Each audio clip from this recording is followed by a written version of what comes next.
Welcome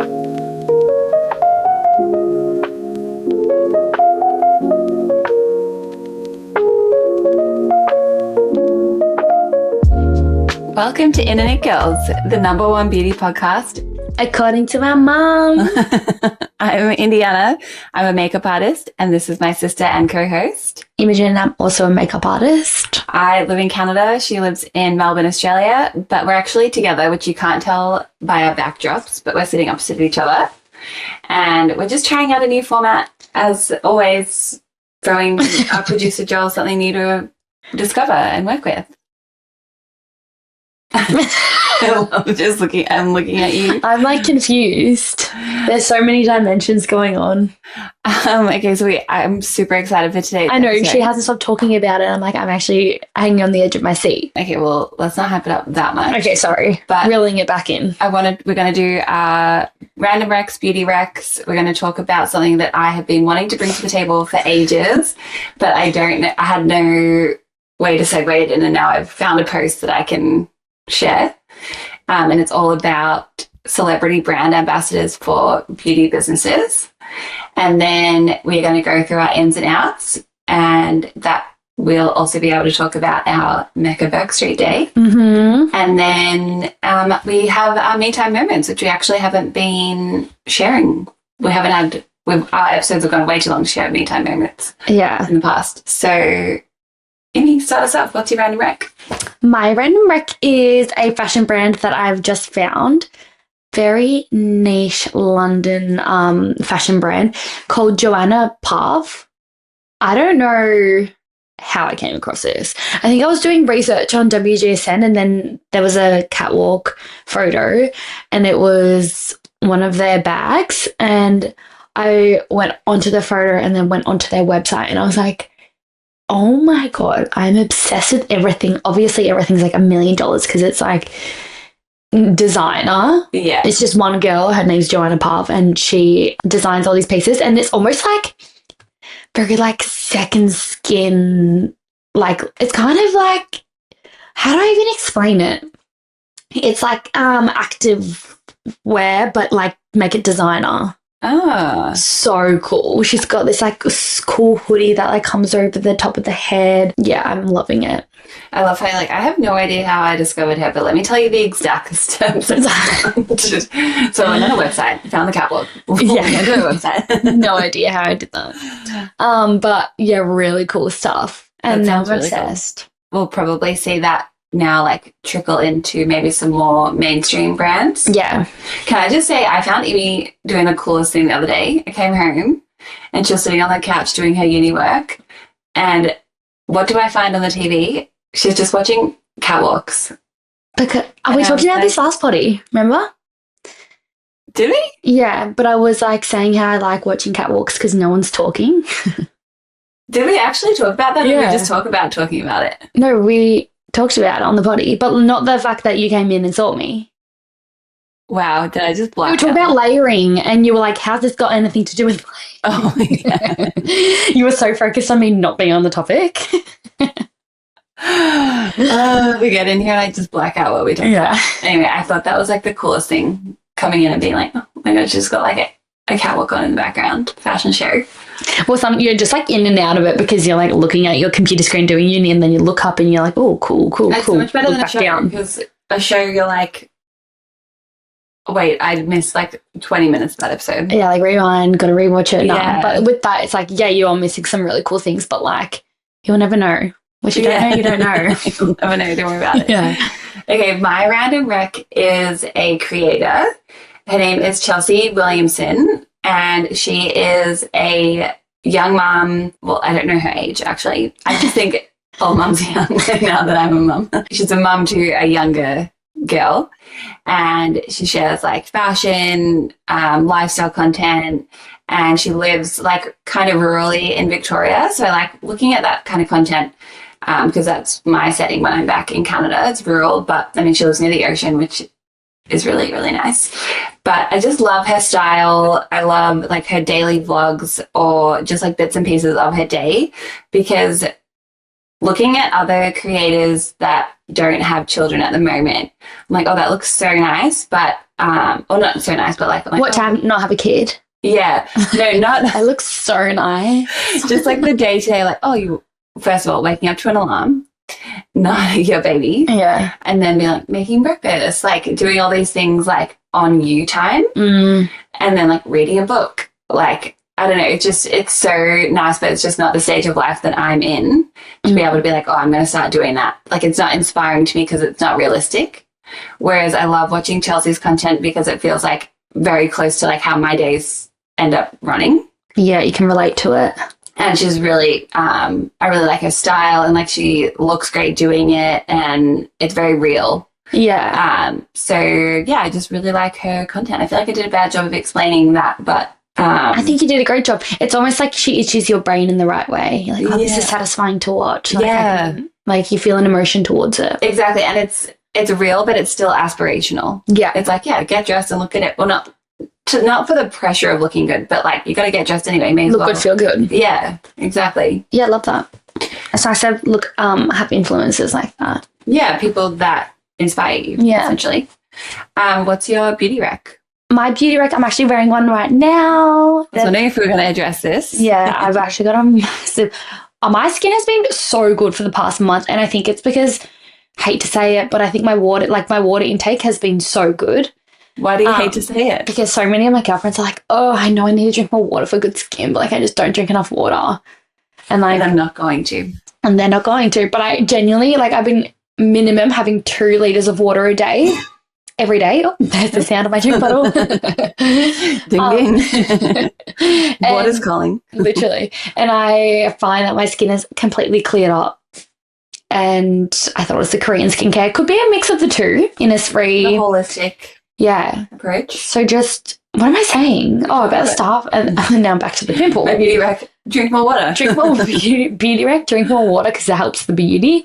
But yeah, I got a massive blind pimple under my chin, and it really hurt. So Mum and I went to Mecca yesterday and we got some pimple patches, and I'm obsessed with the Starfaces. There's 2 different kinds. There's one with hydrocolloid, and the other ones have like skincare. You can check on the back of the pack and it'll tell you, but the hydrocolloid ones just help like flatten it and get the redness away, and loving it. That's what you need. Yeah. I wish I had the stat on that, but I saw that like their sales revenue that company does is like insane. Really? Yeah, which is pretty crazy to think like what the actual product is itself, like the volume of product you need to move to. I wish I had the numbers, but it was definitely in the millions. Well, it's crazy because like I compared the Mecca ones Mum got and the Starface ones I got. I got 32 patches for like $12 or something. Mum got like 12 for like 33. Mum loves those ones for the salicylic acid. Yeah, and they've got little spikes in them that like spike the pimple. Yeah. They are really good. Love them both. Yeah. Okay, so today's topic I wanted to bring to the conversation is all about the role of celebrity brand ambassadors in the beauty industry. So I think the best example I can give of this is Kate Moss and Rimmel. She, for the longest time, was just like synonymous with that brand. So, you know, like, get the London look. So that is a partnership that pre-social media made perfect sense, because you see Kate Moss and you see Rimmel and you're like, okay, if I buy Rimmel, I'm going to look like Kate Moss. Yeah, it's like Kate Moss is the Rimmel girl. Yeah. Yeah. But in today's day and age, why do we still have celebrity brand ambassadors? And I'd love our listeners to weigh in on this, because I don't have the answer. I more just wanted to flesh it out with you, and maybe you have some insight to share that I'm not considering. But I'm just thinking, like, so Birdie posted a post that says, basically, here's a breakdown of which celebrity belongs to which brand. And the fact that we need a post to clarify, because it's getting so messy anyway, it's like maybe it's not the best, maybe it's not landing as well. Okay, so Birdie shared a post that says, who's repping who, your cheat sheet to celebrity beauty partnerships. And you swipe across, it's like tapping a beloved celebrity as a brand spokesperson has long been one of the beauty industry's go-to strategies. And right now, a fresh wave of brand announcements are making headlines. So here are the partnerships for you to know. And then you go through and it's like Chloe Fineman, Olaplex and Hourglass Cosmetics. And then Chapel Roan, MAC Cosmetics. Giselle, Garnier, and so on and so forth. Of course, Kendall Jenner, L'Oreal. That one to me, that sticks. See, I don't know that. I know, and the reason I wanted to talk about it a while ago and just didn't have a chance to bring it up was the Leighton Meester and Bubble partnership. So basically, Bubble tapped Leighton Meester to be their brand ambassador because they wanted to appeal to more millennials. Whereas when you think of Bubble, like the packaging itself is kind of geared towards more Gen Z, Gen Alpha. And I thought, okay, I'm essentially that core demographic. I love Leighton Meester. I love skincare, I love beauty. But Leighton Meester being the face of Bubble doesn't make me want to buy it. What makes me want to buy it is when I see people beauty and style creators like Gemma Diamond, for example, when she posts about that, I'm like, okay, she's an authority in this space. That makes me want to try this product. So what does a celebrity brand ambassador do for a beauty business at the moment? Interesting. See, like, I'm so out of touch with that stuff. I had no idea about like Chapel Roan being there, being the ambassador for MAC. I thought Gracie Abrams was the Hourglass one because she was on the Hourglass stand at Mecca. Like, I just have no idea, and I don't see it as like, yeah, I guess it's kind of dying now because of social media. But like, I have no idea about any of that stuff. Yeah, and it's like to us, we don't even, like the consumer, us being the consumer, we don't know about these things, these partnerships. But yet these brands are spending, I'm assuming, a decent amount of money on acquiring these partnerships. One thing I can think of is when Kendall Jenner goes on like red carpets and things like that, her makeup artist, Mary Phillips, despite having her own brand, she will always use L'Oreal products and then list like what she's used. And then I don't know if it's a key partnership or how, I don't know the back end of how these partnerships works, but I know Zara Larsson's makeup artist used Maybelline on her at the Grammys. And so every product used was Maybelline, which I always like seeing stuff like that because then you can be like, oh, like I love how Zara Larsson looks. I love her bronzer there. I need a new bronzer. What's the Maybelline? And it's a good way to try new products. So I get how that has a return on investment for brands, but these just general partnerships, like I don't really understand. So yeah, Sabrina Carpenter is Redken and Prada Beauty. Like I would have no idea. Yeah, and then if we look at, I'm going to search up Leighton Meester right now because, okay, I get if it's a partnership. So typically a collaboration is mutually beneficial for both parties. So the one brand's tapping into this person's audience, that person's tapping into the brand's audience. When it's a partnership, typically one person's getting paid and the brand is then benefiting from that celebrity representing the brand. But I'm not really seeing either of those dynamics work out. Yeah, well, I actually have nothing to contribute to this once again, but like, I just don't. For starters, I'm not. Well, you're a Gen Z, so I think. Like, are they posting it on social media or like where? Well, I just vaguely looked at her profile. Probably could have done some more research coming into this, but I'm not seeing like event. The one thing I did see is Rob from Traders. You know how he's signing gondolas in MAC? Yeah. To me, that kind of makes sense because following Traders, everyone's jumped on board Rob. So there's a whole group of MAC's core demographic following Rob. And that coincided with MAC launching in Sephora in the US. So MAC is able to be exposed to Rob's audience through that partnership. But yeah, like I said, Sabrina Carpenter being the face of Prada doesn't make me want to buy Prada. What makes me want to buy that is when I see people with authority in that space using it, showing the value of that product, and then essentially like convincing me that it's worth buying. So I think a really good example of that would be Armani recently reformulated their foundation, and their strategy was they tapped into all the makeup artists. So as soon as that, because Luminous Silk is such a core makeup artist staple and lots of makeup artist kits.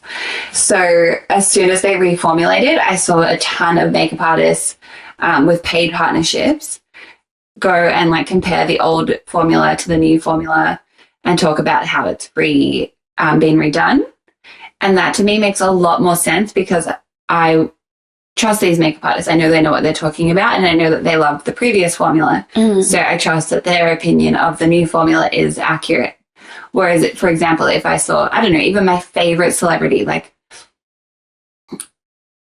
I don't know who my favorite celebrity is right now. Who's your favorite?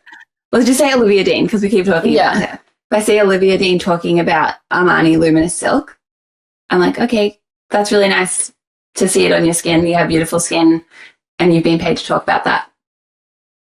That doesn't convince me to go and buy it. Yeah. I think, like, from doing a lot of trend research and stuff as well, millennials are found to love, like, in-person shopping. So, like, the feel of the product, like, physically touching the product. And Gen Z and Gen Alpha are more like, how is this going to benefit me long term? What's the value of this product? So maybe that's why it's kind of like, you know, it's like I don't see it anywhere. Like, I didn't even know brands were still doing that. Like, I feel like that's such an outdated way of marketing a product because there's things called influencers now. Have you guys heard of influencers? Like, but they can just get on and be like, you can physically see it being put on. They can talk about the product. Whereas, like, when you just have a face and a brand, it's so, like, you can see straight through it almost. It's just, like, whatever, like, it's just another famous thing with another big brand doing a famous thing, whatever. And back in the day, I feel like pre-social media and it maybe being in, like, magazines or billboards, the average consumer would be like, oh, like, I love, like, Sienna Miller, for example. I love Sienna Miller. She's representing this brand. I see her using that product. You know what? Like, I'm going to go give that a go because I just love them so much. And look how amazing she looks without considering, like, the fact that there's probably multiple other products on her face. It's photoshopped. She doesn't know how to apply it herself. So this isn't targeted at Sienna Miller, just celebrities in general. Like, so much of it is the technique anyway. Yeah. But I can see how that would have worked previously. I just don't know what the value is in today's day and age, and I would love to hear other people's input on this because it seems like not a useful spend of money. Yeah. I love how, like, we always go back to marketing. Yeah. Beauty podcast and marketing and cooking. Yeah, it's everything. Yeah, but I totally see what you're saying. And I feel like it is such millennial core, like that is like, it's just like I think it's pre-social media and like older generations, even older than me. But yeah, you actually brought up something that I wanted to talk about. So I think let's jump into our ins and outs. Let's go.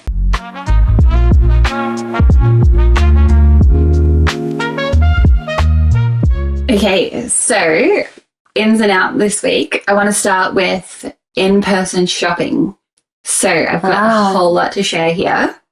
First of all, we went in and experienced the Mecca Burke Street flagship together. So I want to talk about that.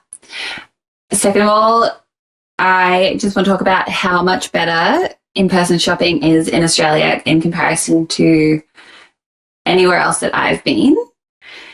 And I've always sort of known that in the back of my head, but a lot of the wives and girlfriends that come across for the AO always talk about how Australian retail shopping is just so alive and well.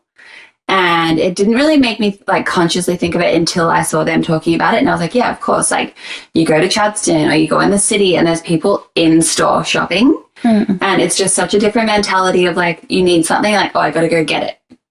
And making it an experience. Like, what am I doing today? Oh, I'm going to Chatty. And the store fit outs are so beautiful. Like, everything's presented so nicely. For the most part, obviously, you have like your fast fashion retailers that, you know, like staff can't keep up with the perfect folds and everything like that. But, you know, you think of like a dish store and it's like you go in the change rooms and there's like beautiful concrete niches in there. And like the money is being spent on having a really nice in-store experience, and that being such an integral part of their actual brand is going in-store and experiencing that brand, which I love. Are you an in-person shopper? Definitely. If I order online, it's from Depop, and like that's an online retailer. But like, yeah, I guess I am. I do go in store mainly. I don't shop often at all, but I do love going in store. Like when we went into Uniqlo the other day, the Uniqlo store in person is so much better than looking online. Oh my God, funny. I think the Uniqlo to me is like the one exception. I get in there and I get so overwhelmed. What? I'm like, I can't find anything on the website. I can't find the t-shirts that I love. I can't find like the things that are like trending on TikTok that I've seen that I want to go suss out. But if I go in store, like they're all there and I'm like, oh, perfect. Like I can like try on, like, and I can like the Uniqlo website is so confusing to me. That's so funny that's like the one thing that is different to me. But your overall, what you're saying there is how I feel about just in-person shopping in general. Yeah. Like I love it. Or like even when you're looking for like a dress to wear to a wedding, looking online, I'm like, oh my God, how many stores can I look at? Like I just want to get in there and I'll go try things on. Yeah. And I'll be able to tell which one I like. Yeah, 100%. So interestingly enough, I came across this post earlier in the week that says Gen Z doesn't want to wait for shipping. Millennials killed them all.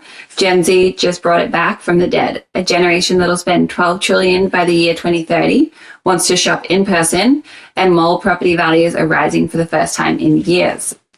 So I'm assuming this post is American based, which is why I think it's a little bit different to what you were saying before. Just because a bit of that cultural difference of even here now, like we've needed a few things and we haven't had time to go and get them. And me and Tyler are like, oh, that's cool. Like we'll just order them online. And Mom's like, oh, you guys are just so much more like, not familiar, but it's so much more part of what we do. Everything's so accessible. Yeah. Like, I never shop on Amazon. Yeah, which I think is good. Good. Keep doing that. It is a Canadian and American thing, I think. Yeah, because, where we live, shipping isn't always super fast. With Amazon it is. But I think in Australia, like getting things through AusPost can take time. And I don't think that's a bad thing. Like, I don't think we need this instant gratification. Like, it's crazy that you can order something and have it the same day. Yeah. But that's separate to the tangent I wanted to go on. But I just think in-person shopping Yeah. And we're doing like customer research on like a Australian fast fashion brand, and their customers are mainly Gen Z and Gen Alpha, and they're in-person shoppers. They don't put a lot of time into their online website because their customers prefer to come in store. It's so interesting. It's community. Like in a world of AI, people are seeking human connection, human interaction. They want to build communities. Community is like such a big thing. So like catching up with friends, getting a coffee, getting a matcha, going for a shop. And it's like, yeah, it's a whole experience. Definitely. And that's such a good point what you touched on, because when we stop doing in-person shopping, we stop spending money at that coffee shop. Or we stop then grabbing the sushi after, or we stop going into those stores that you're like, hang on, I've actually never heard of that. Let me just pop in there. I really like their window display. Whereas you would never stumble across them. You don't just like happen upon them on Google. Unless you're on WJZ. Yeah. Or it's just, I guess you would discover them in a different way. Yeah. But if you're actively looking for it, I guess. Yeah. Or even not, like maybe on social media, that's the equivalent. Yeah. I just think in-person shopping is just such an experience that it would be sad to ever lose that. So I'm really, really glad that Gen Z and Gen Alpha see the value in it and are keeping that alive. Nice. Okay, kind of along the same line, She's on a fire today. She seriously has come in here, like, barely told me anything we're going to talk about. Didn't even share the notes with me. I was like, don't look. Like, this is indie podcast and I'm here for ad libs. This is In Girl podcast. Yeah, just the featuring in. a girl. No. It's so good having us, like, different generational insights. I think it's so, because when you're just talking to people your own age, you have, like, the same view of, well, not always the same view, obviously you can have difference of opinions, but your experiences are often very similar, so you're coming out with the same lens. Mm-hmm. So I really love hearing your insight on all of these things. Oh, we didn't talk about, I'm like, let's keep going. We should talk about our Mecca Backstreet Day. Yes. We have so much content from that day that I've been wanting to edit, but there's, like, so much that it's overwhelming. Yeah, I don't even know where you would start. I'm like, you would start. Yeah. Not that I would ever edit any video ever. I opened one and it's just a video of me with my little mic and I'm like, I'm overwhelmed. You're like, I'm overwhelmed looking at, and I've still got more videos to send you. Yes. It's, in summary, what an experience that was. It is, if you are a beauty lover, you have to go to Mecca Backstreet, put it on your bucket list, wherever you're from, whatever country you're in, whatever state you're in. It is just incredible. The layout, the product offering, the service offering, everything is so well thought out, and the experience is in there. Like, I think I was most impressed by the fragrance section. So basically they have these little screens and then these big tubes that come out, and you can build your scent profile. So you start at one end and it gives you, like, all the citrus notes, and you swipe, there's a picture of the exact perfume, you press smell, and then it disperses through this tube, and you literally put your nose to it and smell, and then you go around and you get all the different notes. And I think it's such an amazing way to integrate technology with in-person experiences, because often I feel like when we talk about that, we're talking about them very, like, siloed, like we're doing something technological and then we're doing something in person. So I think that is a really great way that it felt like very seamless and not gimmicky, or it felt really useful to the customer as well. Yeah, I loved it because you don't have to, like, go around and find the perfume, take the lid off, spray it on us like a piece of paper. Like, the process of it was just seamless. Yeah, and then if you do prefer that in-person consultation, there was people around that would have been able to help as well. So it's not one or the other. I liked that you had the option to do both. Oh, I actually just love fragrance. And there was, like, these little booths where people have obviously had, like, I think you could make your own fragrance, or like, so you can make your own fragrance or have, like, a fragrance consult to find your fragrance. And then I wanted to sleep on those little chairs. Yeah, so relaxing in there. Yeah, it was really nice. And, like, if I could live there, I would. Yeah. Then we went to the cafe and, like, what do you mean you can just have a champers? I also saw you could do group bookings for makeup lessons or getting your makeup done and stuff like that. And I think, I haven't looked into it, I'm assuming it's probably redeemable on product. Mm-hmm. So if you and your friends are all due for a new foundation and one other product, just go and make a day of it. Yeah, that'll be so fun. It'd be so fun. I wish I had have thought of that pre-coming here and got that organized. I just love doing stuff like that. Yeah, really cute. And they had, like, a whole section at the back for, like, I'm sure it'd be, like, teaching, like, Meccaversities. Yeah, they have that running while we were there. Yeah, so cool. Just a beauty's dreamland. Literally. Beauty lover's dreamland. It's just people who are beautiful love it there. Like us. Yeah, exactly. Okay, next, in or out, customization. This is so funny you just said that, because I just got my best friend a hairbrush with her name customized on the back. The one from... the one you recommended, but I got it from some different brand. Same vibe, like wooden with the, like, gold, like, engraved. Yeah, writing.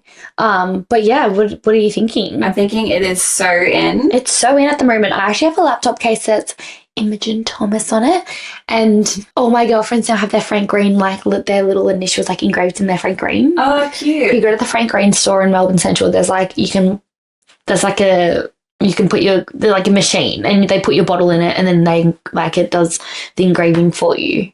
That's so cool. Again, I feel like those are the little things that make in-person experiences that much better. I mean, I'm sure you can do stuff like that online as well with certain brands, but Uniqlo had a really cool, shout out Uniqlo again.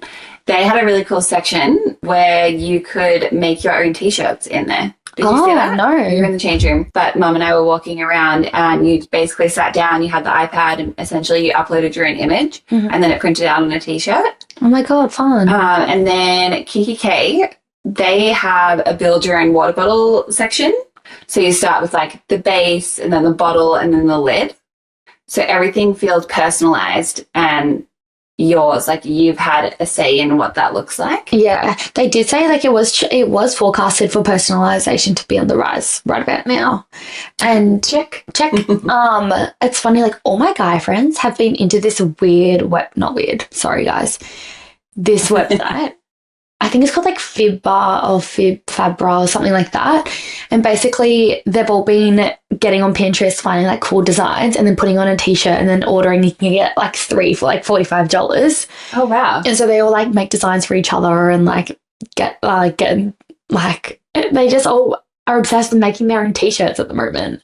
So I feel like it's people trying to be like, this is me, this is who I am, and I'm not a cut copy of everyone else. Yeah. It's like a little bit of uniqueness. But then it's funny because like one person will do that design and then get the other ones for their friends and then they're all matching anyway. Yeah. But it's really cute. Yeah. And the fabric, like it's pretty good quality as well. But I just think it's so cute that they all do that. That is really cute. Yeah. Okay. Last one. I need your input on this. So I have another wedding to go to coming up. Actually, me and I are doing the makeup for it as well. And I was trying on dresses and I was putting on a dress that I've previously worn to a wedding and it's a black dress and Mum was like, oh, you can't wear black to a wedding, which obviously with black tie you can, but I think and you should. Yeah. But am I missing something? Like, are you not meant to wear black to weddings? I don't know. I've got no clue. I don't go to weddings often at all. Once again, I feel like the contribution. I feel like no, because doesn't like black like symbolize death? Like there's also like symbolization in big ceremonies like that. Yeah, I'm thinking I've made a big mistake. Did you buy a black dress? No, I brought it over. Oh, okay. So let us know your thoughts on celebrity brand ambassadors as well as wearing black to weddings. Interesting. So I guess if it's black we'll leave tie, that as in or out and you guys tell us what you think. Wow, actually, like I would just like assume no, but when you really think about it, like can you? I mean, you physically can. You can wear whatever you want. Yeah. But at least you're not wearing white. Yeah.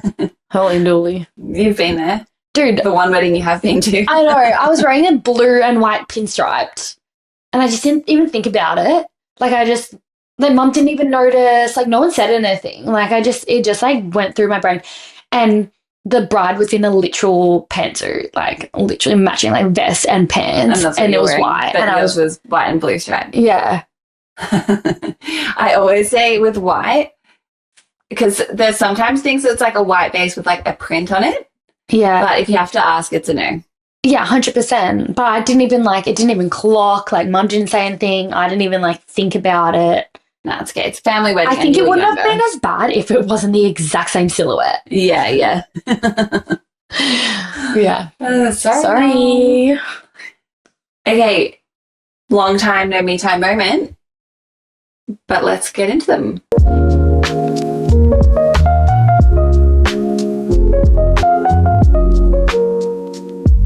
What's your me time moment? My me time moment is, I think I've said this, but like I've been loving reading. I love how you're like, I think I've said this, so I'm going to whisper. In case it's already been said. But I love reading at the moment. I just like nothing is better because I work weekends too, like coming home on a coming home on a Sunday and showering, having my hot chockey, reading my book, and just like being in my clean pajamas, my clean sheets. Like, that's my favorite me moment. And I turn my phone off, like put my alarm, put my phone off, put it on like sleep mode, and then still like read, and then just put my book down. Like, I don't check my phone at all. That's so good. That's a really good habit. I mean, trying to do that more. And my only hard part is waking up. Like, that is the hardest part of the day, to not be on your phone. It is. And I feel like that's when you get the most benefit from not being on your phone. I know. It's so easy to like wake yourself up by just like scrolling. But like, my girlfriend was like, the other day before work, she like woke up and then read before work. And I was like, but I feel like I would go back to sleep. You know, I'd be like, the associations. Yeah. It's so funny you say that, because I was thinking, you know, when you're at the airport and you see all the books and you're like, I'll buy a book and like read that on a plane. Yeah. Never every once time. do you ever pick up your book on a plane. No. I didn't this time, because we just came back from the Gold Coast, and I was traveling with our 8-month-old, so I knew there was no way I was going to be reading. But I just want to know, like, mums, when are you reading? Because there's not enough time in the day. No, I know. I love to read more, but when are you fitting it in? Yeah. I said to one of the mums at my work who has struggled with postnatal depression before, I was recommending the Sally Hepworth ones because it like touches on that and whatnot. And she went and bought it. And then I was thinking in my head, like, we were talking about it, I was like, when do you have the time to read? I didn't obviously say that to her because, like, she knows her schedule. Yeah. But I was like, how do you fit that in? Like, knowing you and how crazy that girl is. Yes, exactly. She's just woken up. But so, oh my God, I'm loving this flow of this episode, because we're so overwhelmed with thoughts. You saying you don't want to be on your phone when you first wake up. My me time moment is choosing where you send your attention. Mm-hmm. And now that I'm saying this out loud, I'm wondering if I've spoken about this before. Sorry, I haven't had a full night's sleep in 7 months. But especially now with like everything that's happening in the world, like it's so intense and there's so much doom and gloom, which makes sense given what's going on. And there's a lot of like fear going on with like oil prices and everything like that. But it's really important, I find, for myself, my me time moment is just knowing when and where to spend my attention. So if I wake up and I look at my phone and the first thing I see is like, we're headed into a recession, or AI is taking all our jobs, all those kind of things, I'm basically like, my mood for that day it like sets the tone. I'm anxious as soon as I'm out of bed. Yeah. So knowing, as soon as I see something that sends me over the edge, I'm like, no, I need to put my phone down, because it's not.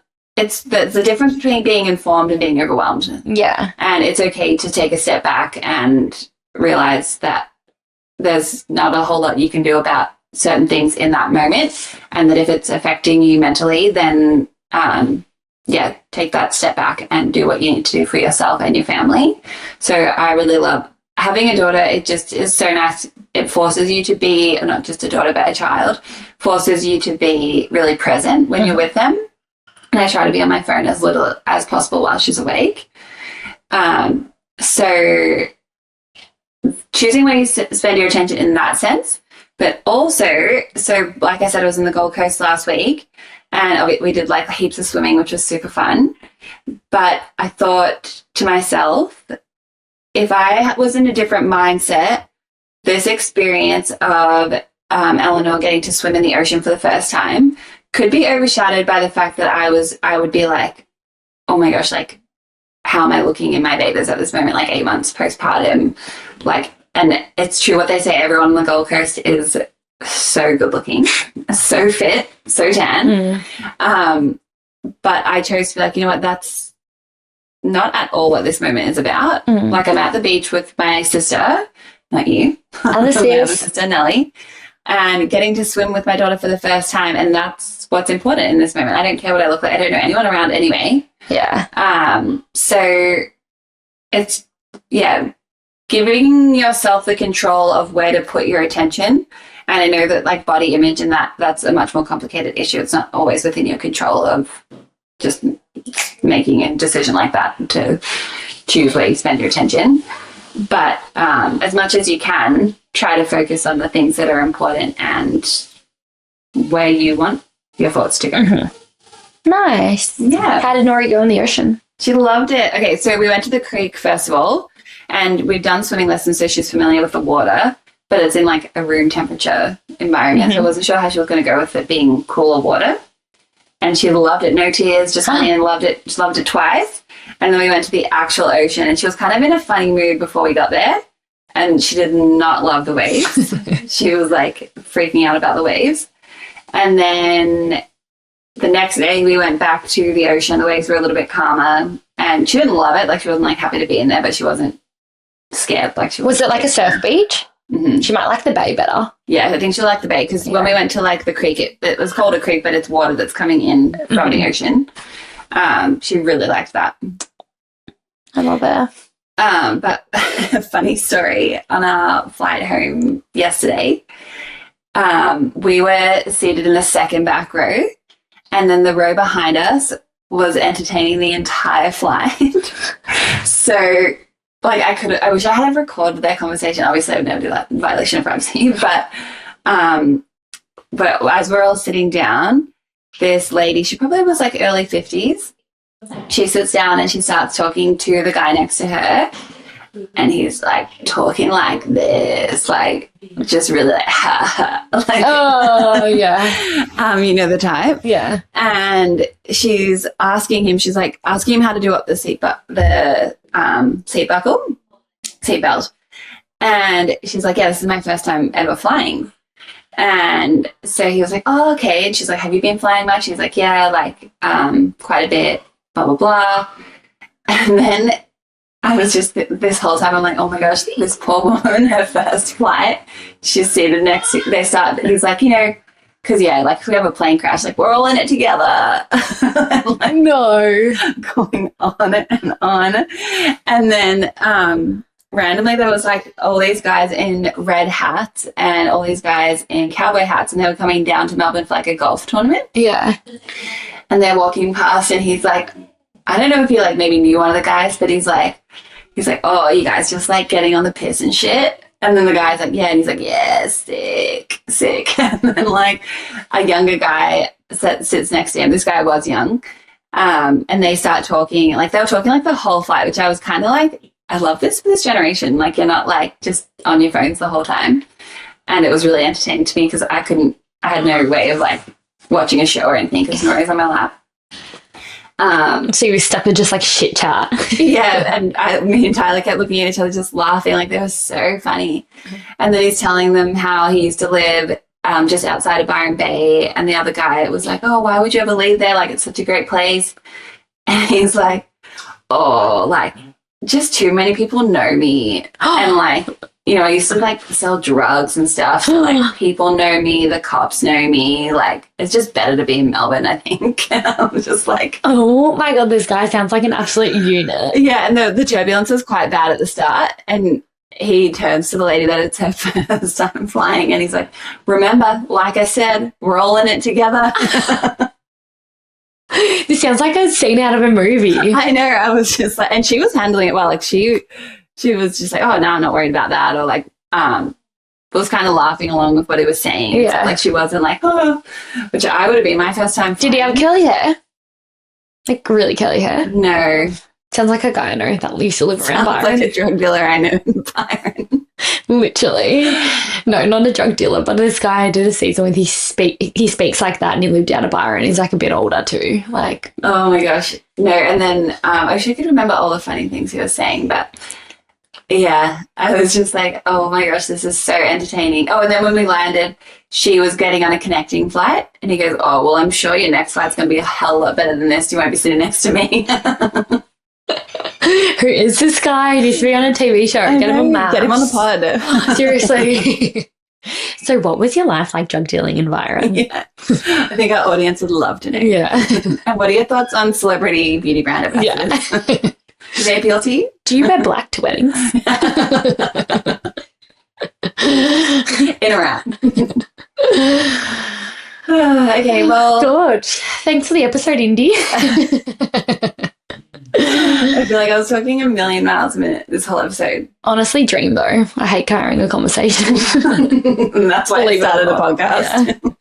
Yeah. No, this was really fun, and I'm glad that we could squeeze in another in-person episode. Time's running out, and we hope this format works for you, Joel. Thank you for editing. Thanks, Joel, Illy. And follow us on socials, Internet Girls Podcast on Instagram and TikTok. I'm Indiana Makeup Collective on Instagram and TikTok, and you are? Imi Thomas with 2 S's.